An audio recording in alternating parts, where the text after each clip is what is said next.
Supreme കോടതിയും കഴിഞ്ഞ 10 വർഷത്തെ പിണറായി സർക്കാരും കിണഞ്ഞു പരിശ്രമിച്ചിട്ടും തലകുത്തി മറിഞ്ഞിട്ടും തോറ്റുപോയിടത്താണ് മുഖ്യമന്ത്രി വി.ഡി. സതീശൻ അജയ്യനായി വിജയിച്ചിരിക്കുന്നത്.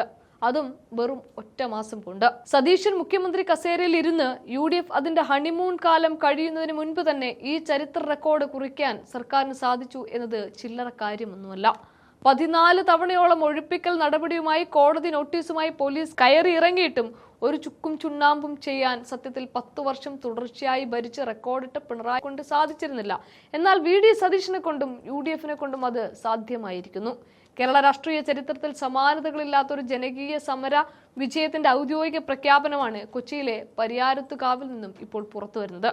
വർഷങ്ങളായി തീപ്പൊരി പടർന്ന എറണാകുളം പരിയാരത്തുകാവ് ഭൂമി തർക്കത്തിന് ഒടുവിൽ ശാശ്വതവും മാതൃകാപരവുമായ ഒരു പരിഹാരം കണ്ടെത്താൻ സർക്കാരിന്റെ നേരിട്ടുള്ള ഇടപെടലിലൂടെ സാധ്യമായിരിക്കുകയാണ്. ദളിത് കുടുംബങ്ങളെ അവരുടെ മണ്ണിൽ നിന്ന് ആർക്കും കുടിയിറക്കാൻ കഴിയില്ല എന്ന ഉറച്ച നിലപാട് UDFനും ജനപ്രതിനിധികൾക്കും സമരസമിതിയും ഒരുപോലെ നിലയുറപ്പിച്ചതോടെയാണ് ഈ സമവായം രൂപപ്പെട്ടത്.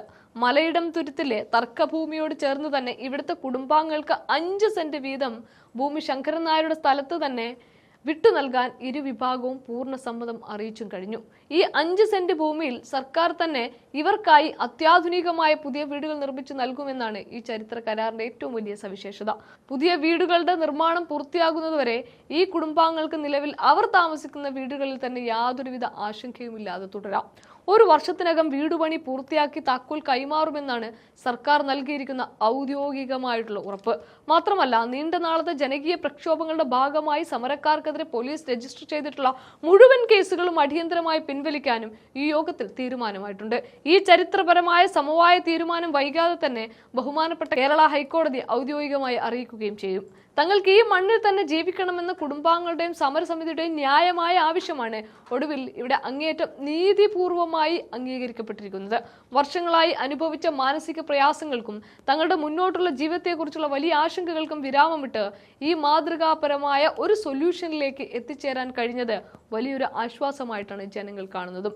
വ്യവസ്ഥകൾ കൃത്യമായി രേഖപ്പെടുത്തിയ കരാറുണ്ടാക്കി എല്ലാവരും ഒപ്പുവെച്ച് പൂർണ്ണ തൃപ്തിയോടെയാണ് മുന്നോട്ട് പോകുന്നത്.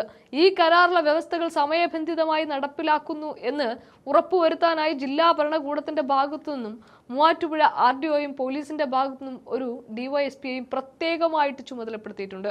ജനപ്രതിനിധി എന്ന നിലയിൽ ശക്തമായ ഇടപെടലുകൾ ഇനിയും ഉണ്ടാകുമെന്നും അധികൃതർ വ്യക്തമാക്കുന്നുണ്ട്. ഈ ജനകീയ വിജയത്തിന്റെ പശ്ചാത്തലം പരിശോധിക്കുമ്പോൾ കഴിഞ്ഞ മെയ് 20 രാവിലെ എറണാകുളം പരിയാരത്തുകാവ് പട്ടികജാതി ഉന്നതിയിൽ സുപ്രീം കോടതിയുടെ ഉത്തരവ് നടപ്പിലാക്കാനായി വൻ പോലീസ് സന്നാഹത്തോടെ അധികൃതർ എത്തിയപ്പോഴാണ് സ്ഥിതിഗതികൾ വഷളായത്. അഡ്വക്കേറ്റ് കമ്മീഷൻ ജയപാലിന്റെ നേതൃത്വത്തിൽ കുടിയൊഴിപ്പിക്കൽ നടപടികൾ ആരംഭിച്ചതോടെ സ്ത്രീകളും കുട്ടികളും അടക്കമുള്ള നാട്ടുകാർ ശക്തമായ പ്രതിരോധവുമായി രംഗത്തിറങ്ങുകയായിരുന്നു. തുടർന്നുണ്ടായ സംഘർഷത്തിൽ പോലീസ് ലാത്തിച്ചാർജ് നടക്കുകയും നിരവധി സാധാരണക്കാർക്ക് പരിക്കേൽക്കുകയും ചെയ്തു. ഇതിനു മുൻപും പലതവണ ഈ കോളനിയിൽ നിന്ന് കുടുംബങ്ങളെ ഒഴിപ്പിക്കാൻ ശ്രമങ്ങൾ നടന്നിട്ടുണ്ടെങ്കിലും ജനങ്ങളുടെ അതിശക്തമായ പ്രക്ഷോഭങ്ങൾക്ക് മുമ്പിൽ അധികൃതർക്ക് പിന്മാറേണ്ടിയും വന്നിട്ടുണ്ട്.